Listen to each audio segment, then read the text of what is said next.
Hey, everybody, and welcome to the Feminine Legacy Podcast. This is your host, Jacqueline Hyacinth. And today I wanted to speak with you about death rites and how to navigate loss in this world and how to support and potentially facilitate spaces for our loved ones to ascend and leave their earth-bound bodies with greater ease and grace. So, I'm going to begin this conversation by saying death has been, as it has for everybody, part of my life. If you have not yet lost a loved one, you will because it's inevitable. I was 9 years old when my father passed away, and that was my big initiation into death and catastrophe and chaos. And after that, I lost my best friend, my son's godmother, when I was 19 years old. I say lost her as though, that she just disappeared. We used to make jokes that she went to the laundromat and never came back.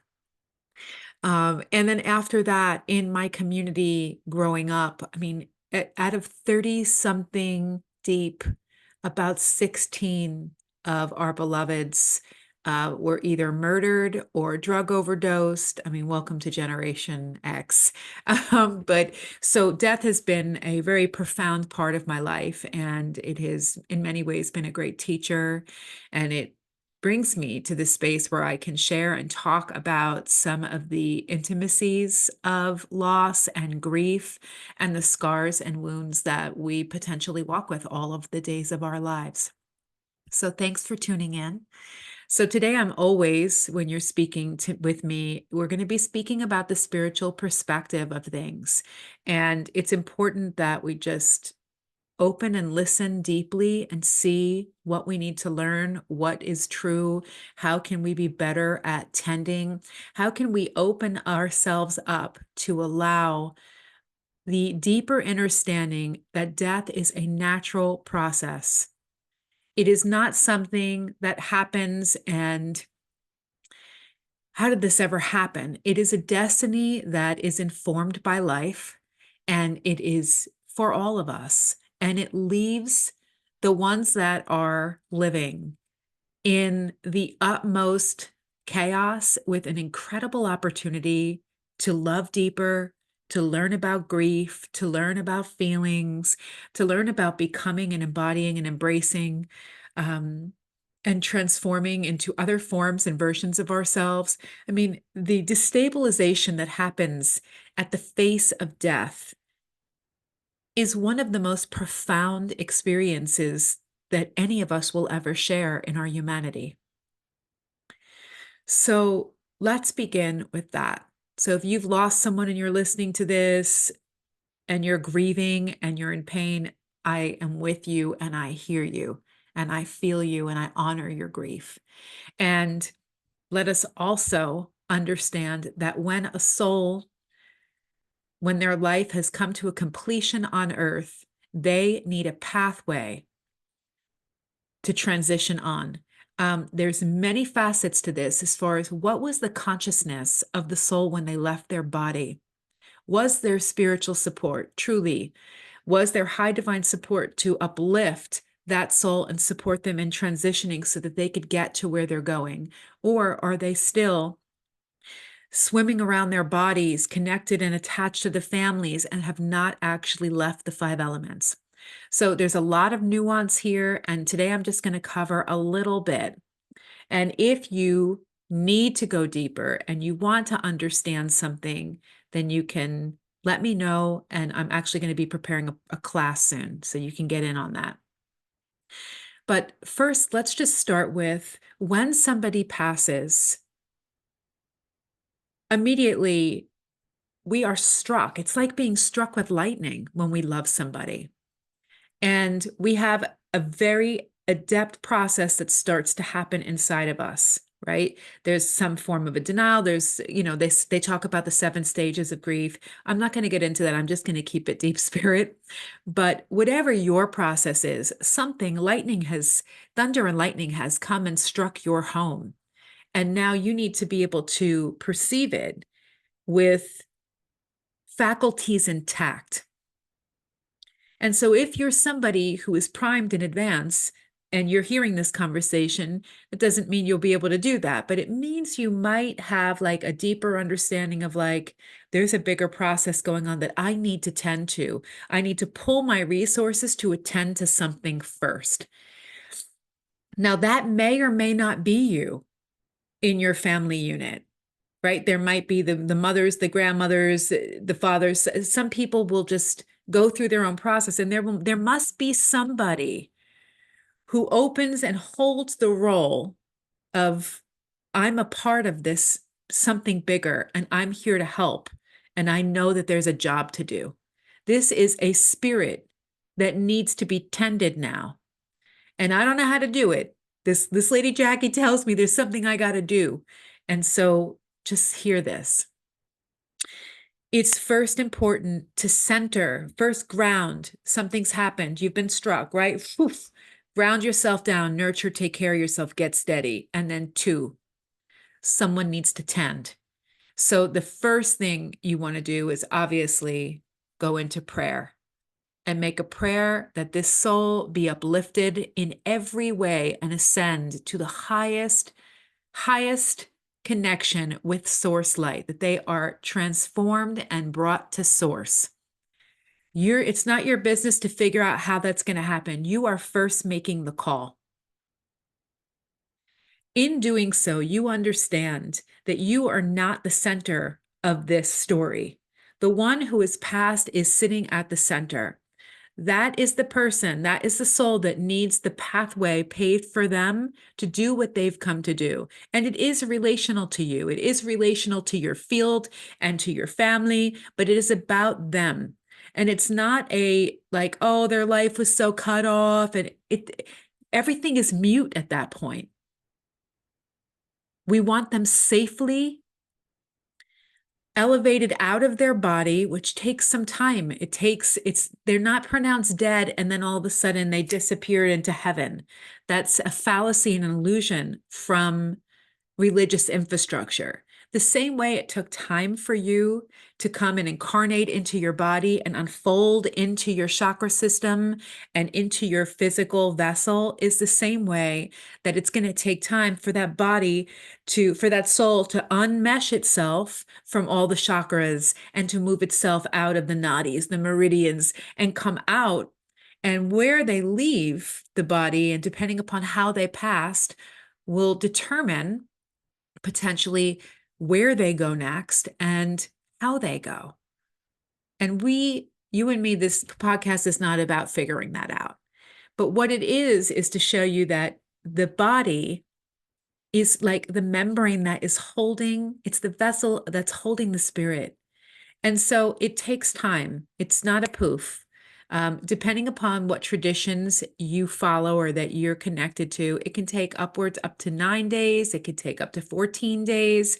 And every day you can be making a prayer for that soul to be ascended. Call in all your teams, call in all your divine guides and all of your support. And your duty at this time is to not hold them close and try to get messages from them and try to hold them and bind them here. You are like the usher. You are the mother of the ways. You are the one who is like knowing that there's something that this soul needs and you are tending to it. It's so loving. It's literally the way we tend to birth is a way that we can tend to death. And for those of you who know what I'm talking about, it's very special. It's a very and special experience to be a part of this. And our own health and vitality is actually interwoven with it because life and death, these thresholds, they're one. This is, your learning and the way you relate to life is going to be deeply impacted in this way that you are working with and serving this beloved. And I know you loved your loved ones. And that love will carry on forever. But there is a difference between love and human attachment. There just is. And no one is asking you not to be attached. I'm a mother. I know the emphasis of attachment. And most of it, honestly, is not healthy attachment. It's an attachment that we have garnered in our human incarnation because nobody taught us, because our ancient medicinal ways were not present in our upbringing. So we gravitated towards these really hungry ghost syndromes and didn't really understand the rightness of I'm an individuated being and you're an individuated being. And now we're coming together in this dance of life. And there's also going to be a divine destiny. And we're also both going to die. And we have to find ways for us to carve out new understanding and advance ourselves consciously with spirituality to be able to face these things and really grieve them out. I mean, hollow out the motherfucking bone until we're done. And that can be, when we do it effectively, it can be really quick, or it can be something that's belabored. But this has a lot to do with what's our intention. It's important that we do not bind ourselves to souls that need to leave. When there's unfinished business, when we're unwilling to let go of loved ones, it holds them here. There is a tie for them to be held to the earth, and something very unhealthy metastasizes between the souls. Oftentimes the souls become incredibly confused. They're like are missing a doorway for them to step through and experience something different, and they're bound. My hands are like actually really uncomfortable when I'm talking about this. So these are things that happen. So depending upon how willing and how many resources there are to facilitate a loving passage, a loving transition out of the material world will depend on how healthy you and your family will be. Because we can see that thousands of years of us not tending our dead, what that looks like. And we talk about the food supply and the toxins and everything else. All those things are true, but there's a predisposition, and that is spirit. That is souls being tended. If we don't tend these souls, where are all these dead souls going? I mean, seriously, they're attached to other people's bodies. They're germinating their alcoholism, their cancers, their addictions, all of the behaviors in the field of their experience can become deeply rooted in our experience as humans that are left behind. So there's actually a very beautiful call to action, not just for that soul, but for the awakening of humanity and remembering we are spirits first. I should say soul, but you know what I'm saying. So what are we going to do with that knowledge? We have to really start positioning ourselves into understanding that we're spiritual beings first and foremost. So there's a duty to like really start to understand these ways of being, because it's the mechanism based on your whole life and all of the ones you're going to need to care for, because everybody's going to go. So let's start bringing back the cyclical nature of this wisdom, that there is a time clock in this reality, right? There are dues that need to be paid, and there's times when we're leaving and times when we're coming. And so this is the nature of life. So how do we do this with greater grace, with more knowledge? And then as we start to utilize the knowledge, we start to become carriers of wisdom. And if you're listening to this, maybe you already are. There are many, many people on this planet. You know, we used to be called death doulas or psychopomps. I don't think I actually like any of those references, but I will call them midwives of death. And they are the mothers and the fathers who hold the thresholds of life and death and support in these pathways and moving through these spaces, both for the beloveds who need to ascend and move through, and also for those that are here on the earth. And these bindings that we have, that we're unconscious of, that nobody taught us about, all these ways in which we hold people here. Like when I was 9 years old, I didn't have any idea that the grief and what I was moving through was going to have a direct impact on the way my father transitioned. He stayed way longer than necessary because me and my family did not cope well. We didn't have the information. And our society, which we're all a part of this culture, has done a great disservice by hiding death from us. You know, when an elder is sick, it's like we don't bring the kids to go see them. Instead, we like leave the children at home and get babysitters instead of bringing our children to the bedside of those that are dying. And even at that moment, a lot of times the elders would be like, I don't want them to see me like this. And that's a time for us to step in and say, actually, they need to see you like this, because otherwise they're never going to evolve and have the capacity to face death. And these are important rights.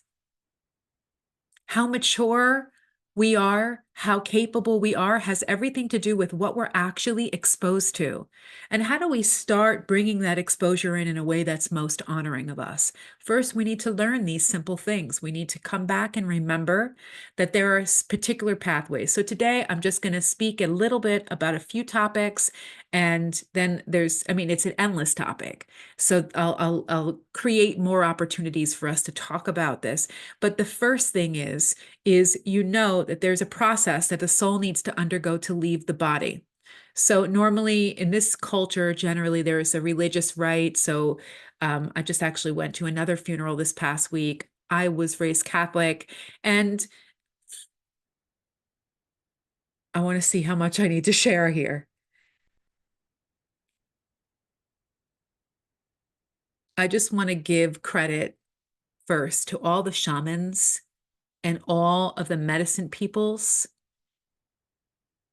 who have been a part and who've carried this wisdom through the eons, who in the ethers are supporting us when we have forgotten.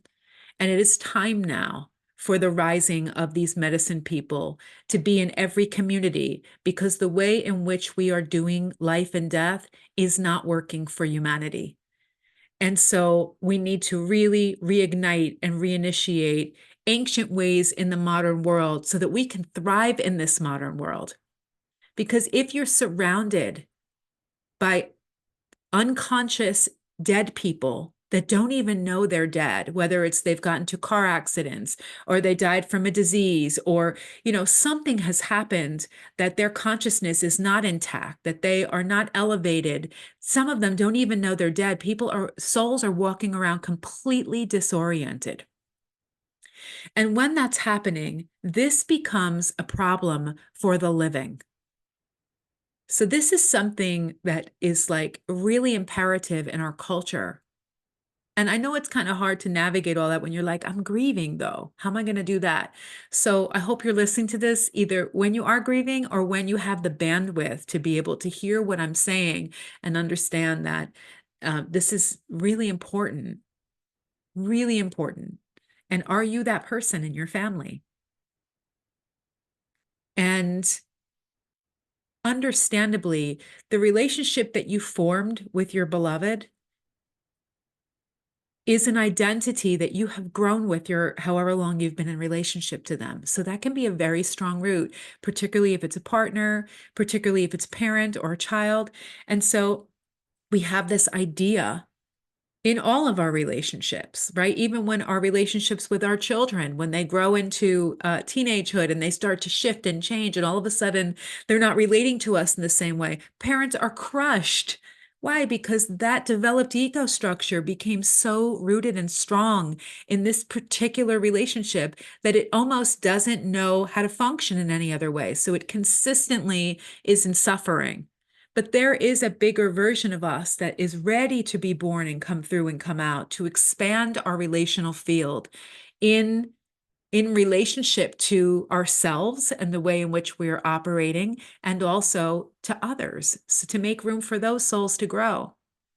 I mean, not to jump topics here, but it's almost like when you see relationships and so much divorce taking place, it's because people are growing outside of that ego infrastructure and wanting to experience more and take in more. They're changing, their appetite for life is growing, and the other person is still so rooted in the way they think it should be because it was a commonplace for your relating, but it's not working out.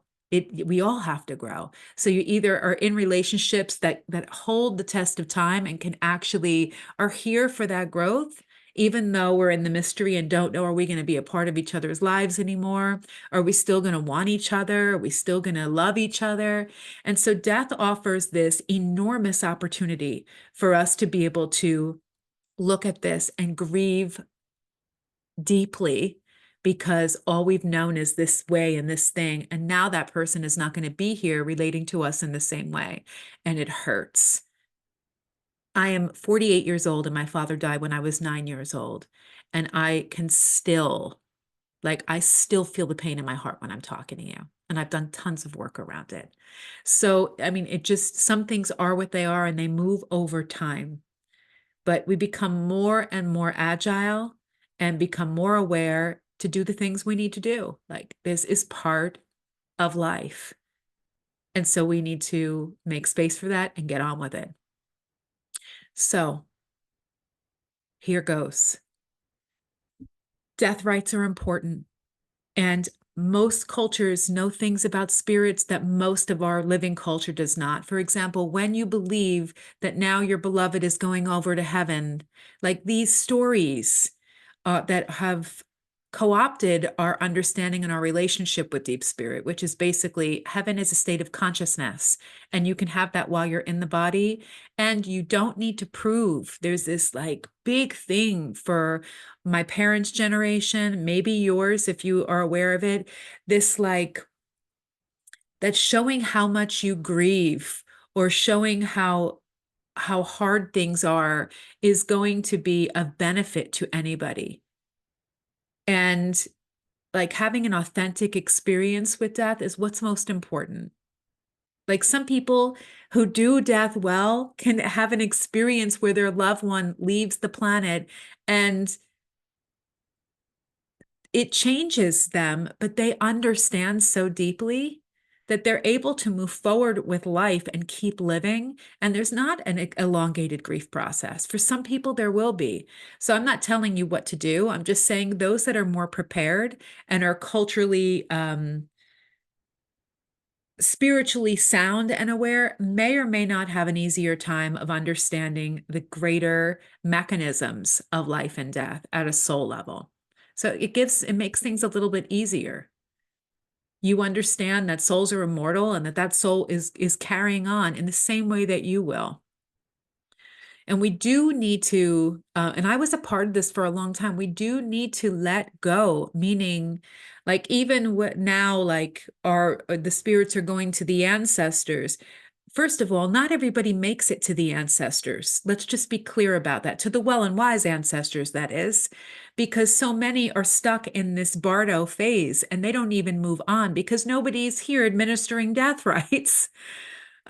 It doesn't just poof naturally happen because a priest who is not trained in the arts of death is saying a prayer. I mean, we hope, but for a great portion of the planet, that is not so. And so it's really, really important. And if you're watching this, don't get nervous. I'm sending you a big hug. But this is really important. And you can make your prayers right now. And if you need help with something, you can book a session with me. But just, it's really important that you understand that like, this is why these conversations need to be had. And when a loved one has crossed over, there are particular procedures that must be done so that we do not keep binding the soul to us. And I'm going to just name a few of those. Number one, if your tradition says that you cremate, great. I think cremation is the best way to go. One, we're occupying a lot of real estate in the earth, and we're not just actually bringing our bodies, which are obviously able to naturally expunge into the earth, but we also are all this real estate of coffins, and many times they're not biodegradable. So it's another problem. It's real estate in the earth.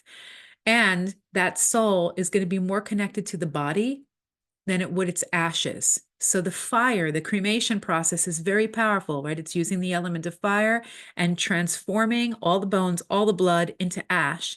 The ash is still very powerful, and that's why it needs to go back to the earth.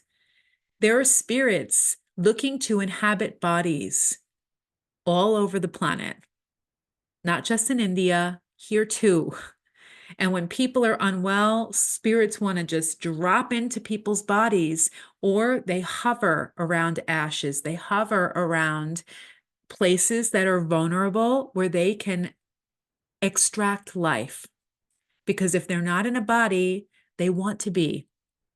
Or the souls that have passed away that are cremated, if you leave their ashes in your home, they could be hovering around their own ashes and not leave because it's their DNA. So we want to be able to release the DNA, give it back to the earth so that it goes back to the mother where we all came from and be released. So if you're somebody who has an earth burial, meaning you have not been cremated, that's fine too if that's your tradition. Do what you have to do and place them in the earth and release. But I'm actually speaking about the cremation because those are the urns that are left behind. You know, even if I've had people that have their grandmother in the garage, like not okay, no bueno. And it's important to understand that when these beings were alive, if they had a particular wish that their soul, that they were like, I want to be in this particular body of water, I want to be cremated, I want this to happen, these conversations are important to have. But once the soul has left the body, it's game over. That person is no longer religious, that person is no longer inhabiting the religious interface and infrastructure. They are now just a soul, and they are liberated and free from the dynamics of the family. They are liberated, so they don't want to be in a particular anything. Once they're out of the body, it's all bets are off. So you can do what you want to do for your family member, for your beloved, and that is really important for you in your process. But just be clear, you don't have to prolong anything, or like sometimes I have asked, well, where do you feel like their ashes would want to go? Don't prolong and wait 5 years until you go to Italy to deliver your grandparents if you're not going there now. They don't know the difference. Their field will, but their soul doesn't really care. Their soul wants to go back to the earth. And if their soul doesn't have enough consciousness to know that, then you usher that and you know that for them, because then you'll know what's best, which is always back to the earth, back to the waters of the earth, so that this soul has a way of transitioning. Now, if there are obviously clothes, I remember my father's sleeping bag. I wish I had it still, but you want to wash everything, really wash everything. And then it's really good to burn the clothes. If you feel like you need to give them away to people, that's okay, but make sure they're all washed so that if somebody wore something all the time, they're so deeply imbued with the material. That's why so many people want like clothes that have been worn by saints, right? Because they're doing so many processes, it's emanating such high divine energy. And so they want that energy. Even if somebody's not emanating high divine energy, but they're emanating energy, their DNA is rooted in the clothing and the fibers. So you want to do something to release that. And I understand what it's like to want to hold on. I would have done anything to hold on a little longer. And it's not healthy for me, for you, for them. So we have to move through that stuff. That's what adulting is. And being good tenders of death, that's what we must learn and that's what we must do. So burn the clothes, let go of everything, and find a pathway forward. So there's more information. I mean, obviously, depending upon what traditions you follow, you'll follow particular death rites. But if you have available to you at your disposal shamans and death doulas that know how to do this, that are guides for the living dead, utilize them.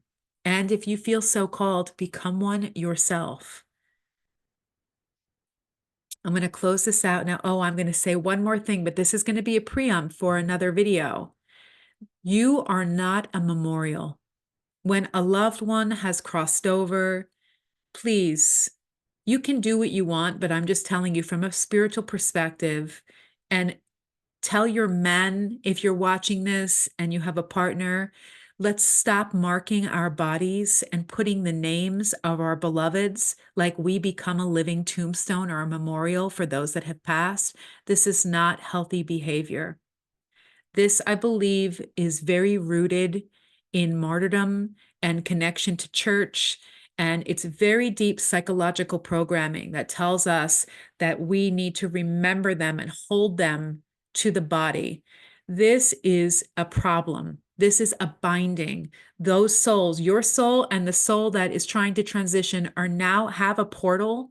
You already had a relationship that still holds as a very strong portal. Once you anchor and imprint the body, it's a next level. Karmically, you might be one, you're creating contracts for sure, that are rooted in martyrdom. And also you're saying, I'm a living memorial. And you may also be saying, I'm willing to live out your karma. Your name is on my body. Sure, I'll finish up your cancer. Sure, I'll do this, I'll do that. And you don't even know what you're signing up for. So it is with great love and respect. If you're listening to this and you've already done it, you can't undo it. You can make some prayers, but there you can't undo it. So for those that have not yet done it, when somebody that you know goes to do it, just you might want to be like, hey, let's draw a picture. Let's paint a picture. Let's create some form of art that is a way of expressing our feelings about their passing, but not that we take the moment of time that we're in with the emotion that we are carrying and mark ourselves and tie ourselves in some way that is not honoring of the process of life and death and binding souls to the earth and to our souls. No more. No one told us this. I lived in Europe for a long time, and the amount of bloody Jesus crosses that I saw across men's backs, I mean, the amount of martyrdom, it just goes to show you what's going on psychologically, right? Like the amount of martyrdom, the amount of guilt and programming, and this idea that we should become living, breathing memorials for others, or that we should imbue ourselves with some form of suffering. I mean, it just does not make sense when you look at it from a high consciousness perspective. It is causing harm to you. And it is also, as much as you want to stay connected and find comfort in staying connected to someone, you have a right to release these obligations, these forms of contracts and connections with them, so that both of you can fare well. Jesus doesn't need you to carry a bloody cross on your back. Believe me, that's not safe and it's not healthy. And your loved one doesn't need to be imprinted. If you had a true love, that's attachment. That's martyrdom. That's not love. Love is from the heart. And we know for anyone who has deeply, truly loved, real love is about freedom. It's about letting go. Let it be your teacher. Let it rip your heart in pieces and let it be. But I invite you, I mean, if you want to do it, go do it. But I invite you, stop, cease and desist. Do something beautiful to show that you love somebody. You don't owe anyone to show them how much you love them. Process your grief in healthier ways. Find ways, whether it's singing, dancing, praying, creating art. There's a million ways that you can express the emotion that's moving through you post-death. You do not need to directly mark and brand your body with somebody else. You do not need to karmically take on responsibility for somebody else or leave that doorway open so that person is more bound to the earth and can't sail forward and move on and ascend because they're so connected to you because you wouldn't let go. So these are things that we need to learn, and I'm glad that you're listening to this if you are.